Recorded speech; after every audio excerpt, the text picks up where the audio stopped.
1 Yohanes 4 ayat 7 sampai 21, saya akan membacakannya. Allah adalah kasih. Saudara-saudaraku yang kekasih, marilah kita saling mengasihi, sebab kasih itu berasal dari Allah. Dan setiap orang yang mengasihi lahir dari Allah dan mengenal Allah. Barang siapa tidak mengasihi, ia tidak mengenal Allah, sebab Allah adalah kasih. Dalam hal inilah kasih Allah dinyatakan di tengah-tengah kita, yaitu bahwa Allah telah mengutus anaknya yang tunggal ke dalam dunia, supaya kita hidup olehnya. Inilah kasih itu, bukan kita yang telah mengasihi Allah, tetapi Allah yang telah mengasihi kita, dan yang telah mengutus anaknya sebagai pendamaian bagi dosa-dosa kita. Saudara-saudaraku yang kekasih, jikalau Allah sedemikian mengasihi kita, maka haruslah kita juga saling mengasihi. Tidak ada seorang pun yang pernah melihat Allah. Jika kita saling mengasihi, Allah tetap di dalam kita, dan kasih-Nya sempurna di dalam kita. Demikianlah kita ketahui bahwa kita tetap berada di dalam Allah dan Dia di dalam kita. Ia telah mengaruniakan kita mendapat bagian dalam Roh-Nya. Dan kami telah melihat dan bersaksi bahwa Bapa telah mengutus anaknya menjadi juru selamat dunia. Barang siapa mengaku bahwa Yesus adalah anak Allah, Allah tetap berada di dalam Dia, dan Dia di dalam Allah. Kita telah mengenal dan telah percaya akan kasih Allah kepada kita. Allah adalah kasih, dan barang siapa tetap berada di dalam kasih, ia tetap berada di dalam Allah, dan Allah di dalam Dia. Dalam hal inilah kasih Allah sempurna di dalam kita, yaitu kalau kita mempunyai keberanian percaya pada hari penghakiman, karena sama seperti Dia, kita juga ada di dalam dunia ini. Di dalam kasih tidak ada ketakutan. Kasih yang sempurna melenyapkan ketakutan, sebab ketakutan mengandung hukuman, dan barang siapa takut, ia tidak sempurna di dalam kasih. Kita mengasihi, karena Allah lebih dahulu mengasihi kita. Jikalau seorang berkata, aku mengasihi Allah, dan ia membenci saudaranya, maka ia adalah pendusta. Karena barang siapa tidak mengasihi saudaranya yang dilihatnya, tidak mungkin mengasihi Allah yang tidak dilihatnya. Dan perintah ini kita terima dari Dia. Barang siapa mengasihi Allah, ia harus juga mengasihi saudara. Ya. Mari kita bersatu di dalam doa. Bapa yang di surga, ketika kami memulai pagi kami dengan firman-Mu, kami sadar bahwa pagi ini dimulai bukan ketika kami bangun atau mampu bangkit dari tidur kami, tapi ketika Engkau memberikan matahari bagi kami. Engkau yang bekerja di hari yang indah ini. Engkau yang memungkinkan kami mendapatkan nafas kembali di balik tidur yang lelap kami. Dan saat ini, ketika kami bisa duduk di sini bukan karena keinginan kami, tapi kami dimampukan oleh Engkau. Dan Engkau memberikan kami tenaga, kekuatan, dan jaringan yang baik untuk bersatu di dalam Zoom ini. Kiranya Engkau juga berkenan untuk menarik hati kami mendekat kepadamu melalui hamba-Mu yang akan menyampaikan renungan ini. Terima kasih Tuhan, berbicara kepada kami. Hanya di dalam nama Kristus Yesus Juru Selamat kami yang hidup, kami berdoa. Amin. Ya, saya ucapkan selamat pagi kembali bagi rekan-rekan yang terkasih. Saya memulai renungan ini sebagai sebuah statement gitu ya. Mungkin tema hari ini mungkin sudah tidak asing gitu ya buat kita dengar gitu ya. Atau mungkin saya katakan sebagai tema sebuah istilah gitu yang overuse gitu ya. Overuse. Kasih adalah kata yang overuse gitu ya. Misalnya di dalam dunia lisan, overuse itu sebuah ada kita lihat juga dalam beberapa kata gitu ya, istilah yang secara sadar seringkali orang suka ucapkan tapi tidak tahu gitu ya, belum tentu tahu apa artinya gitu ya. Misalnya saudara pasti sering mendengar kata oh my God gitu ya, oh my God. Kayaknya saya orang barat gitu ya, suka mengatakan oh my God gitu kan. Ketika saya search di Google gitu ya, kata oh my God itu artinya apa gitu ya. Kadang-kadang orang ada yang ngomongnya spontan gitu ya. Dan ketika ngomong oh my God itu bukan artinya dia memanggil Tuhan gitu ya. Kenapa? Karena oh my God itu sudah terlalu populer, sudah overuse, sudah terlalu berlebihan dipakai gitu ya, dipakai dan akhirnya bergeser artinya untuk mengungkapkan sebuah ekspresi gitu ya. Bisa itu ekspresi ketidakpercayaan gitu ya, ekspresi frustasi gitu, ekspresi kegembiraan dan bahkan ekspresi kemarahan gitu kayak oh my God gitu kayak marah gitu ya, oh my God gitu kayak orang Barat gitu kan suka mengekspresikan hal seperti itu gitu ya, tanpa bahkan saya percaya orang-orang dia nggak perlu benar-benar percaya bahwa Tuhan itu ada dan tiba-tiba bisa mengatakan hal itu gitu kan. Eh, itu kata-kata oh my God itu sudah overuse gitu ya.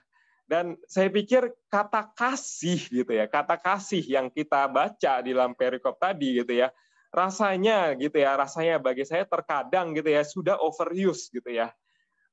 Mungkin buktinya ketika saya tanya gitu ya sama rekan-rekan di sini gitu, apa arti kasih gitu ya, rekan-rekan bisa menjawab di kepala rekan-rekan sendiri gitu ya, dan mungkin udah tahu gitu ya apa definisi kasih gitu ya, atau bukan bahkan bisa mengutip ayat gitu ya, ayat yang lain gitu untuk menjawab pertanyaan saya apa arti kasih gitu ya. Tapi sekali lagi rekan-rekan, saya ingin di pagi ini gitu ya, di pagi ini kita sadar bahwa sebenarnya konsep kasih orang Kristen itu sesungguhnya berbeda dari konsep kasih yang dimiliki dunia. Mengapa? Karena kasih hari ini kita paham gitu ya, seringkali adalah kasih yang sifatnya manusiawi, kasih yang sifatnya perbuatan manusia. Sedangkan kasih di sini di dalam renungan yang kita baca ini bukan berarti sebuah kata kerja saja, tapi secara biblika kata kasih ini adalah kata benda yang mendefinisikan Allah gitu ya. Kenapa Allah menyatakan dirinya sebagai kasih gitu ya? Kenapa Allah menyatakan dirinya sebagai kasih di dalam bagian ini? Jika kita coba melihat kembali konteks surat Yohanes gitu ya, ketika kita lihat, kita dalami gitu ya selama minggu-minggu lalu, tentu surat Yohanes ini ditujukan kepada jemaat mula-mula yang mendengar Injil gitu ya. Dan ketika mereka mendengar Injil, mereka punya respon yang beragam gitu ya. Misalnya ada yang melawan gitu ya, ada yang melawan menjadi antikristus gitu. Kita baca di pasal sebelum-sebelumnya gitu, mereka melawan. Ada yang juga ketika mendengar mereka percaya gitu ya, mereka percaya dan tinggal sama orang-orang percaya. Dan ada juga orang yang mengaku gitu ya, mengaku diilhami oleh roh-roh gitu ya. Rekan-rekan kalau minggu lalu ikut gitu ya, ada orang yang mengakui diilhami roh-roh gitu ya, nggak tahu itu roh-roh dari mana. Dan dulu nggak ada yang namanya mata kuliah apologetika rekan-rekan gitu ya, cuma mula-mula belum dapat gitu. Jadi mereka kadang-kadang bingung gitu ya, ini ada orang-orang yang mengaku diilhami roh gitu ya.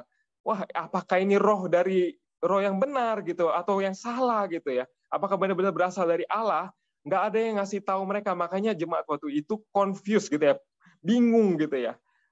Dan oleh karena itu gitu Yohanes berespon gitu ya dan berespon terhadap kebingungannya jemaat ini gitu ya. Sebenarnya kalau kita lihat apa yang ditolak antikristus gitu ya, sebagai yang disorot saat ini adalah di perikop ini adalah antikristus ya. Mereka itu menolak ya, intinya menolak Kristus gitu ya, dan menganggap Kristus itu adalah ilah yang tidak mungkin menjadi manusia. Jadi rekan-rekan, Kristus ini kita percaya di dalam iman Kristen ada duinatur. Kristus adalah 100% manusia dan 100% Allah gitu ya. Dan antikristus khususnya di bagian ini dia ada beberapa yang menolak gitu ya, menolak manusia. Kristus itu adalah ilah, nggak mungkin menjadi manusia. Dan misalnya rekan-rekan bisa banyak sekali search di internet gitu ya, ajaran-ajaran seperti ini gitu. Ada dogmatisme, gnostisisme, ada modalisme, ada modern, ada bahkan ya sampai saat ini ada gitu aliran seperti itu. Dan ketika masa itu ya kita perlu pahami bahwa jemaat nggak punya apologetika, nggak bisa mempertanggungjawabkan iman mereka. Dan ketika ada orang-orang yang mengklaim itu gitu ya, itu adalah cara yang membingungkan gitu ya, maksudnya cara yang menghasilkan kebingungan gitu ya. Dan saya pikir hari ini juga efektif gitu secara seperti itu, rekan-rekan. Itu bukan cara yang kuno gitu ya. Seperti orang-orang yang rekan-rekan pasti pernah dengar gitu ya, mereka yang mengaku ketemu malaikat gitu ya, naik turun surga gitu ya. Saya nggak tahu pakai apa, naik lift gitu kan. Nggak tahu. Pokoknya mereka bisa punya privilege gitu ya. Ada yang ngaku inkarnasi Yesus, ketemu Yesus, banyak sekali macam-macamnya rekan-rekan, dan banyak orang-orang percaya gitu ya akan hal seperti itu. Tapi rekan-rekan, Yohanes di dalam tulisan perikop yang kita sudah baca jelas menyatakan bahwa kasih Allah sesungguhnya dinyatakan dalam Yesus Kristus, anak tunggal Allah yang diutus ke dalam dunia. Yang sungguh adalah anak Allah, yang sungguh lahir sebagai manusia dan mati di atas kayu salib untuk menebus dosa kita dan bangkit menang atas maut. Rekan-rekan, kenapa begitu penting untuk kita menggumulkan sama-sama hal ini? Karena selama ini seringkali kita hanya menghidupi kasih gitu ya, sebagai sebuah perbuatan. Misalnya, oh saya asal berbuat baik gitu ya, perbuatan ketika saya dilihat orang lain lalu dipuji gitu ya, oh saya artinya sudah mengasihi gitu ya, saya sudah melakukan perbuatan baik. Dan atau misalnya, oh ketika saya bisa menyenangkan orang lain senang dengan perbuatan saya, entah apa itu, entah itu rajin ke gereja, pelayanan gitu ya, pelayanan sosial sana sini gitu ya. Saya nggak mengatakan itu buruk rekan-rekan, tapi ada beberapa orang yang menganggap bahwa ketika saya dipuji gitu ya karena perbuatan saya, oh itu artinya adalah kasih gitu ya rekan-rekan. Tapi sesungguhnya kalau kita kenal kehidupan Yesus Kristus gitu ya, apakah sesungguhnya hidup Kristus itu didedikasikan untuk menyenangkan semua orang gitu ya? Rekan-rekan, jika Kristus punya tujuan hidup untuk menyenangkan gitu ya, sekedar berbuat baik bagi sesama gitu ya, menyenangkan semua orang, maka saya pikir lebih banyak pilihan yang jauh lebih besar daripada sekedar pilihan mati di atas kayu salib. Entah itu menjadi raja atas bangsa Israel, itu sebuah pilihan yang besar. Bisa menyenangkan semua orang, bukan? Atau misalnya membebaskan bangsa Israel dari jajahan, itu sebuah perbuatan yang baik gitu. Atau membasmi penyakit gitu ya, sampai penyakit tidak ada lagi di dunia ini. Toh dia kan Allah gitu ya. Tapi kenapa Yesus mati untuk dosa kita? Karena Yesus sesungguhnya taat kepada Allah Bapa, rekan-rekan. Maka itu sesungguhnya kasih pengikut Kristus, kasih orang Kristen sesungguhnya bukan hanya perbuatan, tapi kasih yang orang Kristen pahami adalah ketaatan yang memulihkan. Kasih orang Kristen adalah ketaatan yang memulihkan, sekali lagi rekan-rekan. Seperti apa yang Kristus katakan dalam Yohanes 14:15, barang siapa mengasihi aku akan kamu akan menurut segala perintahku. Rekan-rekan, ketika mendengar kata ketaatan gitu ya, seringkali kita paham dengan kata yang sempit gitu ya. Artinya peraturan-peraturan yang menyusahkan kita gitu ya. Saya nggak menyalahkan rekan-rekan, mungkin ada sebagian kita yang memang dididik dengan peraturan-peraturan yang begitu strict sampai itu membebani kita gitu ya. Dan akhirnya kita memandang peraturan itu sebagai hukum, itu sebagai sesuatu yang menyusahkan gitu ya. Akan tetapi, saudara, perintah kasih bukanlah sebuah paksaan gitu, tapi sebuah pernyataan tentang standar mengikut Yesus Kristus. Kita sebagai manusia masih diberi pilihan untuk tidak mengasihi. Toh ayat yang kita baca tadi gitu ya, ada tulisan barang siapa ia mengasihi Allah, ia harus mengasihi sesamanya.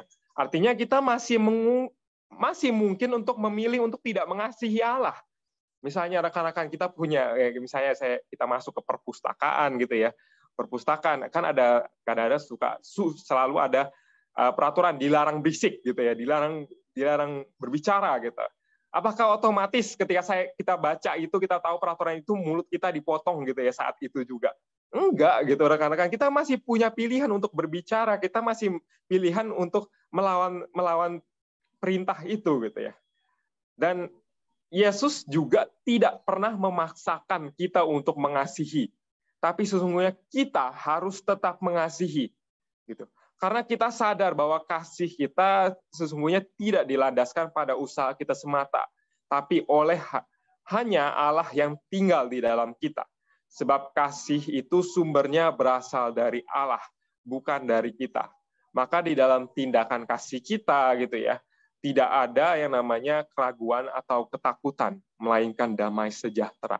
Ini adalah sebuah konsep kasih yang membawa damai sejahtera, rekan-rekan. Karena kenyataannya kasih melenyapkan ketakutan dan hukuman. Jika kita ragu dan takut gitu ya, artinya kita sedang menempatkan diri kita lebih utama dibandingkan Allah. Tapi permasalahannya di sini rekan-rekan, siapa di sini di antara kita yang tidak pernah merasa takut? Saya pikir saya pun juga pernah merasa takut gitu ya. Saya pun pernah merasa ragu. Realita ini sesungguhnya menyatakan bahwa diri kita itu manusia yang tidak sempurna. Rekan-rekan, kapan sih kita merasa takut, rekan-rekan? Kapan kita bisa merasa takut? Salah satunya saya yakin ketika kita terekspos dosanya. Kita takut dihakimi, kita takut konsekuensinya gitu ya. Atau ketika kita menyakiti saudara secara nggak sengaja, menyakiti orang yang kita kasihi gitu. Kita pasti takut bahwa orang yang kita kasihi itu tidak bisa mengampuni kita, dia akan tersakiti gitu. Dan saya pikir itu sebuah realita yang seringkali kita lewati di dalam kehidupan ini. Atau sebuah harapan gitu ya, harapan yang kita inginkan kepada seseorang tapi kita tidak temukan gitu kepada orang-orang yang terkasih. Kita akhirnya takut, kita ragu bahwa orang itu akhirnya sama gitu ya terhadap adalah orang yang apakah orang itu benar-benar mengasihi saya gitu, karena mungkin ya misalnya ada orang yang selingkuh, orang pasangan kita selingkuh, kita akan ragu gitu ya, kita akan ragu ini orang sama nggak sih seperti yang kita kenal dulu, apakah dia mengasihi aku gitu, apakah aku bisa lagi mengasihi dia gitu. Dan atau ketika kita terekspos gitu ya dosa-dosa kita, kegagalan kita dalam hidup, saya yakin kita pasti takut gitu ya. Kita pasti merasa takut, dan itu adalah realita gitu, realita yang menandakan bahwa sebenarnya kasih kita itu adalah layak seperti ibarat seperti kain yang kotor, saudara-saudara. Kasih kita itu tidak sempurna ketika kita sadar bahwa ada ketakutan di dalam diri kita. Dan kita takut karena kita terekspos gitu ya, terekspos dosa-dosa kita dan kelemahan-kelemahan kita. Tapi rekan-rekan, dalam renungan saat ini, saya ingin juga mengajak bahwa sesungguhnya Kristus melenyap. Ketika kita menerima Kristus di dalam hati kita, sesungguhnya ketakutan itu akan lenyap, rekan-rekan.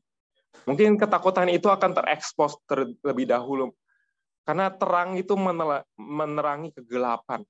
Dan seringkali kita di dalam terang itu kita melihat akhirnya borok-borok kita. Kita dulu mungkin ketika melakukan perbuatan dosa, kita nggak takut gitu ya, kita baik-baik aja gitu ya. Tapi ketika kita terekspos, kita sadar diri bahwa kita manusia yang berdosa, kita manusia yang tidak sempurna, kita menyakiti orang yang kita kasihi itu. Kita takut. Tapi makanya itu rekan-rekan, banyak sekali Yesus mengatakan jangan takut. Jangan takut di dalam ajaran Dia. Kenapa? Karena ya memang kenyataan orang yang telah diselamatkan oleh Kristus, yang telah menerima terang Kristus, ya begitu. Dia akan pertama-tama diterangi, gitu ya, diterangi terlebih dahulu, diekspos, gitu ya, akan sadar bahwa dia itu orang yang lemah, orang yang nggak mampu melakukan perbuatan baik, orang yang nggak mampu melihat diri itu sudah cukup baik, gitu ya, nggak mampu. Makanya itu orang seperti ini akan semakin sadar bahwa kebaikan dia semata-mata hanya berasal dari Kristus saja. Dan tidak ada kebaikan dia yang berasal dari diri dia. Sungguhnya rekan-rekan, ketika umat Allah yang telah ditebus, kita sebagai umat Allah yang telah ditebusnya saat ini dipanggil untuk memancarkan kasih yang sifatnya ilahi. Bukan hanya di permukaan, tetapi kasih yang mau taat kepada Allah yang membebaskan. Tentu itu artinya kita harus mengalami kasih Allah terlebih dahulu gitu ya, sebelum mengasihi orang lain. Saya ingin bertanya, apakah bentuk kasih Allah terhadap kita saat ini? Jika hari ini Allah ingin kita menerima kasih-Nya yang misalnya menegur dosa kita, kelalaian kita, atau mengingatkan kita kembali untuk terus taat, maukah kita bertobat dan kembali kepada Sang sumber kasih itu? Atau kasih Allah yang hari ini misalnya masih memelihara saya terlepas dari saya kemarin habis menyakiti orang terkasih saya gitu, saya masih bisa bangun hari ini ikut persekutuan doa. Dan apakah hari ini kita mau bersyukur pada kasih Allah yang seperti itu, yang terus memelihara kita? Dan apakah kita mau kemudian setelah ini meminta maaf atau mencari berekonsiliasi terhadap orang-orang yang kita kasihi? Sesungguhnya ketika kasih itu sudah kita terima, maukah saat ini kita meresponinya dengan ucapan syukur yang melimpah di sekeliling kita? Kita bukan dipanggil untuk menerima keselamatan pribadi saja, rekan-rekan, tetapi keselamatan di dalam tubuh Kristus, yaitu komunitas Allah. Maukah saat ini kita menjadi saluran berkat Allah? Mungkin melalui peran kita sebagai orang tua yang mendidik anak kita, atau mungkin sebagai suami yang kembali menyayangi istrinya, atau kembali berdamai gitu ya dengan anak-anaknya, atau sebagai istri yang menghormati orang tuanya, atau sebagai bos yang mulai memperhatikan karyawan-karyawannya, ngajak ngobrol karyawannya gitu ya, atau sebagai istri, sebagai jemaat yang mau, maksudnya sebagai karyawan yang mau bekerja secara integritas, atau sebagai jemaat GKK rekan-rekan yang mau mulai menyerahkan diri untuk melayani, untuk mulai berdamai dengan orang-orang yang mungkin kita temui di gereja, tapi dalam hati kita, kita sakit hati sama orang ini gitu ya, gitu. Apakah kita mau gitu ya sebagai jemaat GKK melakukan hal seperti ini? Karena sesungguhnya kita sudah menerima Kristus dan Kristus sudah ada di dalam hati kita, dan melalui Roh Kudus kiranya kita kembali dimampukan untuk melihat saat ini Sang sumber kasih itu yaitu adalah kasih Yesus Kristus. Yaitu Yesus Kristus, Sang Juru Selamat kita, yang melenyapkan ketakutan kita, dan mengubah kasih kita menjadi kasih yang penuh damai sejahtera. Mari kita saat ini sama-sama berdoa di hadapan Tuhan.